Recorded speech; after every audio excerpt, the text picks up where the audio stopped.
Hello kids, English reader class 7 and now we are on the chapter number 3. How much land does a man need? मतलब एक व्यक्ति को कितनी land यानी कितनी जमीन की जरूरत होती है। ठीक है। The story how much land does a man need follows the journey of Pahom, a peasant with a burning ambition to elevate his status to the upper class. ये जो स्टोरी है how much land does a man need Pahom की एक journey को follow करती है। एक peasant व्यक्ति जो कि अपर वो बनना चाहता था यानी अपर क्लास बनना चाहता था। ठीक है।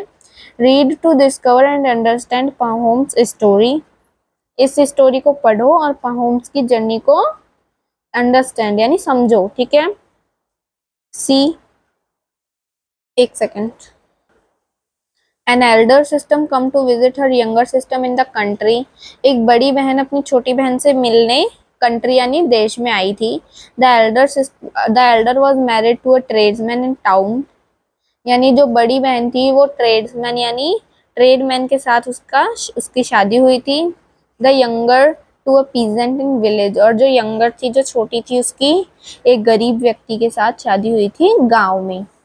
As the sisters sat over their tea, talking, the elder began to boast of the advantages of town life.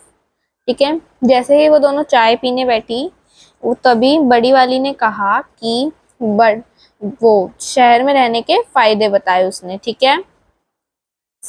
Saying how comfortably they lived, how well they dressed, what fine clothes her children wore. क्या बताया कि वो कितने comfortably रहते हैं और कितने अच्छे से वो तैयार होते हैं, कितने अच्छे अच्छे कपड़े पहनते हैं और उनके बच्चे भी कितने अच्छे अच्छे कपड़े पहनते हैं। What good things they ate and drinks. कितनी अच्छी अच्छी चीज़ें वो खाते और पीते हैं। And how she went to the theatre and other entertainments. और वो कैसे थिएटर यानी मूवी थिएटर और एंटरटेनमेंट्स पे जाते हैं। The younger sister was piqued. Piqued का मीनिंग क्या होता है? पिक्विड का मीन्स होता है फेल्ट इरिटेटेड। जैसे अपन इरिटेट हो जाते हैं ना, चिढ़ना। And in turn disparaged. And in turn disparaged का मतलब होता है regard as being of little worth यानी अपमान कर। जैसे अपन किसी का अपमान करते हैं ना, जैसे आप चाहें तो मीनिंग लिख भी सकते हैं। The life of a tradesman is to up for that of a peasant. The life of a tradesman यानी अमीर व्यक्ति की जिंदगी and is to up for that a peasant. I would not change my way of life for your she. यानी जो छोटी बहन थी उसने कहा कि मेरे भले ही गरीब व्यक्ति के साथ शादी हुई है पर मैं अपनी जिंदगी तुम्हारी तरह नहीं बदलना चाहूंगी। ठीक है। Page number 29। We may live रफली but at least we are free from anxiety. हम भले ही रफली यानी भले ही थोड़े दुख के साथ रहते हैं बट कम से कम एंजाइटी यानी एंजाइटी मतलब टेंशन फ्री रहते हैं। You live in better style than we do but though you often earn more than you need. तुम भले ही हमसे बेटर जिंदगी जीते हो बट तुम भले ही हमसे ज्यादा पर तुम हमसे ज्यादा नहीं कमाते। You are very likely to lose all you have. और तुम्हारे मतलब जो भी तुम्हारे पास है वो सब खोने के तुम्हारे पास बहुत चांसेस हैं। You know the proverb. तुम्हें एक कहावत तो पती होगी, loss and gain are brothers twain यानी नुकसान और गेन यानी साथ में भाई हैं। ठीक है। If often happens that people who are wealthy one day are begging their bread the next. यानी if often happens that people who are wealthy one यानी जो व्यक्ति अमीर से अमीर व्यक्ति होते हैं वो भी गरीब हो जाते हैं। Our way is safer। हमारा जो रास्ता है वो सेफ है। Though a peasant's life is not a fat one, it is a long one. Peasant's wife यानी जो गरीब होते हैं उनकी लाइफ, पीजेंट्स यानी गरीब व्यक्ति की जिंदगी भले ही इतनी अच्छी नहीं होती पर उनकी जिंदगी लंबी होती है। We shall never grow rich. हम भले ही कभी अमीर ना हो पाए बट हमारे पास खाने के लिए बहुत है। ठीक है। हमारे पास जितना है हम उतने में खुश हैं। Like that Pahom, the master of the house, was lying on the top of the oven and he listened to the woman's chatter. ठीक है। Pahom जो इस घर का मालिक था वो अपने घर पे ऊपर कमरे में सो रहा था और जो दोनों बहनें बातें कर रही थी उसने सुन लिया था। It is perfectly it is perfectly true thought he. Pahom ने सोचा कि ये सच्ची में सच है। क्या? Busy as we are from telling mother earth. हम टिलिंग मदर अर्थ यानी हम मदर अर्थ के बहुत करीब हैं। We peasants have no time to let any nonsense settle in our heads. हम गरीब हमारी हमारी परेशानी यही है कि हमारे पास इनफ लैंड नहीं है, यानी ज़्यादा लैंड नहीं है, और अगर मेरे पास थोड़ी ज़्यादा ज़मीन और हो तो मेरी हमारी ज़िंदगी भी अलग होगी। Close to the village there lived a lady, a small landowner. गांव के पास ही एक लेडी रहती थी, एक स्मॉल यानी एक छोटी सी जमींदार। Who had an estate of about 300 acres, जिसके पास 300 एकर्स की जमीन थी। She had always lived on good terms. वो हमेशा गुड टर्म्स में रहती थी with the peasants until she hired a steward. यानी पीजेंट्स यानी गरीबों के साथ जब तक उसने एक स्टीवर्ड हायर नहीं कर लिया। An old soldier who took to burning the people with fines. एक बहुत ही पुराना व्यक्ति जो कि लोगों से फाइन लेता था। In winter the news got about that the lady was going to sell her land. तो उसी ने सर्दियों में एक न्यूज डाली कि जो लेडी जिसके पास सबसे ज्यादा लैंड है वो अपनी लैंड बेचना चाहती है। And that the keeper of the inn on the high road was bargaining for it. और जो कीपर है जिसको भी हाई रोड पे चाहिए वो ले सकते हैं। When the peasants heard this they were very much alarmed. यानी जब गरीब लोगों ने चीज सुनी तो वो बहुत ही खुश हुए। Well thought they if the innkeeper gets the land he will worry us with fines worse than the lady steward. We all depend on the state. यानी जब उन्होंने फिर सोचा कि अगर वह जमीन बेचेंगी तो हम सब वो परेशान हो गए कि इस ऐसे तो सभी जमीन लेने के लिए जाएंगे। So the peasants went on behalf of their commune. Commune का मीनिंग होता है group of people living together and sharing properties, यानी लोगों का समूह जो एक साथ रहते हैं और संपत्ति बांटते हैं। ठीक है। He will and asked for the lady not to sell the land to the innkeeper. और वो गए, मतलब जो पीजेंट्स थे, जो गरीब व्यक्ति थे, वो उसके पास लेडी के पास गए और उन्होंने उनसे बोला कि आप अपनी जो जमीन है वो इनकीपर को मत दो। Offering her a better price for it themselves। हम आपको एक बहुत उससे भी अच्छा दाम देंगे, यानी जमीन खरीदने के लिए। The lady agree to let them have it. और लेडी मान गई। ठीक है। So they decided to buy the land individually each according to his means. तो उन्होंने डिसाइड करा कि वह लैंड खरीदेंगे जिसको जितनी चाहिएगी।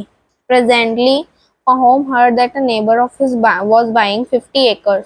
और तभी उसने सुना कि उसका जो पहोम का जो पड़ोसी था वो 50 एकर्स की जमीन खरीद रहा है। And that the lady has consented to accept one half in cash and to wait a year for the other half. Pahom felt envious। यानी और लेडी जो थी, जो जमीन बेच रही थी, वो एक्सेप्ट हो गई कि आधा आधा पैसे तो वो कैश देगा और बाकी के 1 साल बाद देगा। ठीक है। तो पहोम फेल्ट एनिवेस, यानी पहोम को इरिटेट हुआ, वो उदास हो गया। Look at that thought he, the land is being sold and I shall get none of it. So he spoke to his wife. उसने कहा कि देखो, जो जमीन है वो बिक रही है और मुझे इसमें से कुछ भी नहीं मिली। उसने ये बात अपनी बीवी को कही। Other people are buying, said he, and we must also buy 20 acres or so. सभी लोग खरीद रहे हैं, उसने कहा, और हमें भी खरीदनी चाहिए 20 एकर्स या उससे ज्यादा या कम। ठीक है। एक second. Life is becoming impossible. जिंदगी इम्पॉसिबल हो रही है, यानी जिंदगी इम्पॉसिबल बनती जा रही है। That steward is simply crushing us wife with fines. ठीक है। They sold a colt, one half of their bees, hired out one of their sons as a laborer and took his wages in advance. ठीक है, उन्होंने अपनी Colt यानी उन्होंने अपने उनके पास जो वो होते हैं ना हैन, उनके बच्चे बेच दिए, उनकी आधी बीज यानी आधी मधुमक्खियां, और उनके उसके बेटे में पाहोम ने अपने बेटों में से एक बेटे को लेबर के काम में लगा दिया, और जो उसके पैसे आते वो एडवांस में ले लिए। Borrowed the rest amount from a brother in law, और बचा हुआ अमाउंट उसने उसके ब्रदर इन लॉ से ले लिया। And so scraped together half the purchase money. Having done this, Pahom chose out a farm of 40 acres, some of it wooded. यानी ये होने के बाद में पहोम ने सोचा कि मैं 40 एकड़ यानी 40 एकड़ की जमीन खरीदूंगा, उसमें से कुछ में वुडेड यानी कुछ में खुद फसल उगा दूंगा। And went to the lady to bargain for it, और फिर वो जाता है उस लेडी के पास जमीन लेने के लिए। ठीक है, they come to an agreement and he shook hands with her upon it. वो एग्रीमेंट की बात आए और उसने अपने sign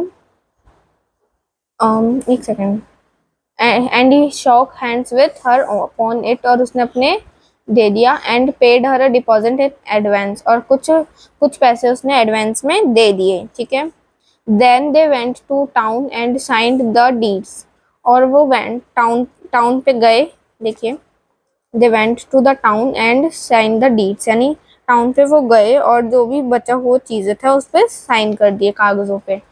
he paying half the price down, और वो आधा दाम ही दे रहा था। And undertaking to pay the remainder within 2 years, so now Pahom had land of his own, और बचा हुआ आधा वो 2 साल बाद देगा। सो पहोम के पास भी अब खुद की एक जमीन थी।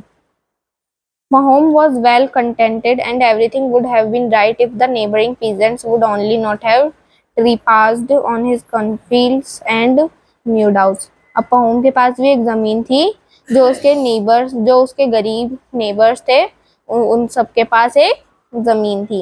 A peasant even got into Pahom's wood at night and cut down 5 young lime trees for their bark. एक एक वो एक गरीब व्यक्ति उनके ही पहोम के वहां पे गया, पहोम की जमीन पे, और उसके रात के समय पर उसकी 5 बड़े लाइम ट्रीज काट दिए। ठीक है, Pahom saw the stripped trunks lying on the ground, और पहोम ने स्ट्रिप्ड ट्रंक्स जमीन पर गिरे हुए देखे।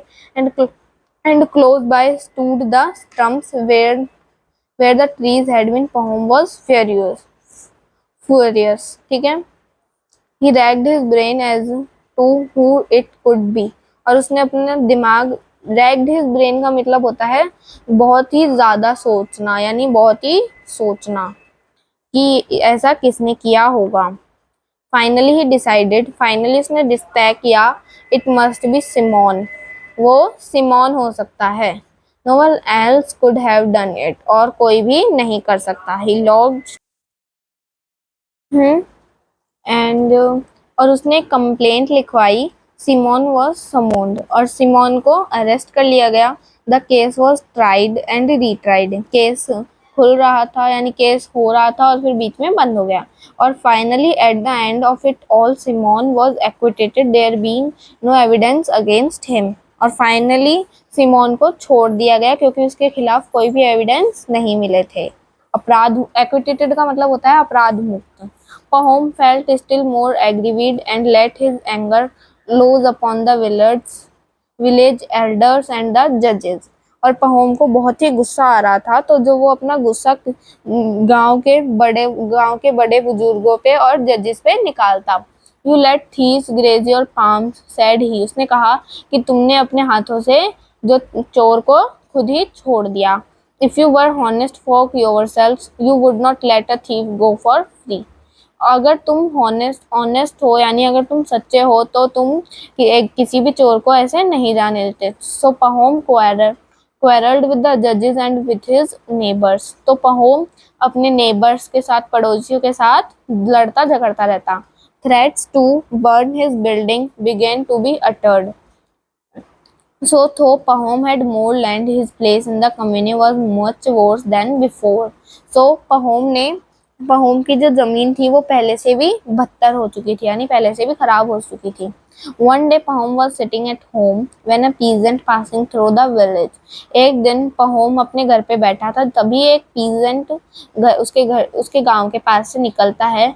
Happened to call in, the stranger told him that he come from beyond the Volga. One word led to another, and the man narrated how some people from his village had settled there. They had joined the community and had 55 acres per man granted them. और उसने एक अनजान व्यक्ति से कहा कि किसी को भी उनके पास 55 एकड़ की जमीन है और किसी को भी चाहिए हो तो वो आए. The land was so good, he said, that the rye sown on it grew as high as a horse and so thick that 5 cuts of a sickle made a sheaf. ठीक है, जो जमीन है वो बहुत ही अच्छी, एक सेकेंड, जो जमीन है वो बहुत ही अच्छी है. ठीक है, Pahom's heart kindled with desire. Pahom का जो डिजायर के साथ उसने सोचा कि he thought, why should I suffer in this narrow hole if one can live so well elsewhere. I will sell my land and my homestead here and with the money I will start afresh over there and get everything new. तो उसने सोचा कि मैं अब ऐसी गरीबों की जिंदगी रहने से के अलावा क्यों ना मैं अपनी जमीन और अपना घर बेच दूं और जो पैसे आएंगे उनसे एक नई जिंदगी शुरू करूंगा और सब कुछ नया लूंगा. ठीक है. As soon as Pahom and his family arrived at their new adobe, he applied for admission into the community of a large village. और जैसे ही उनकी फैमिली नए अडोब में पहुंची, उसने एडमिशन कम्युनिटी लार्ज विलेज में एडमिशन के लिए दे दिया. He stood straight to the village elders and obtained the necessary documents. और उसने गांव के बड़ों बुजुर्गों से कुछ नेसेसरी डॉक्यूमेंट्स ले लिए, यानी ज़रूरती कागजात. 5 shares of communal land were given to him for his own and his son's use, that is to say 125 acres, not all together but in different fields, besides the use of the communal pastures. ठीक है. Pahom put up the buildings he needed and bought cattle. Pahom ने अपनी building ली और cattle भी, यानी जो जरूरी सामान था और कैटल ले ली. Of the communal land alone. Communal land alone किसकी? कम्युनल लैंड अलॉन की. He had 3 times as much at his former home. अब उसका घर तीन गुना बड़ा था. And the land was good corn land. और जो जमीन थी वो भी कॉर्न लैंड, यानी बहुत ही अच्छी जमीन थी. He was 10 times better off than he had been. और वो पहले वाली जिंदगी से 10 गुना बेहतर था. He had plenty of arable land and pastures and could keep as many head of cattle as he liked. और उसके पास plenty of arable land भी थी और बहुत सारी कैटल्स भी थी जो उसे पसंद है. ठीक है, बाय बाय, मिलते हैं नेक्स्ट वीडियो में बाकी का chapter in the next video.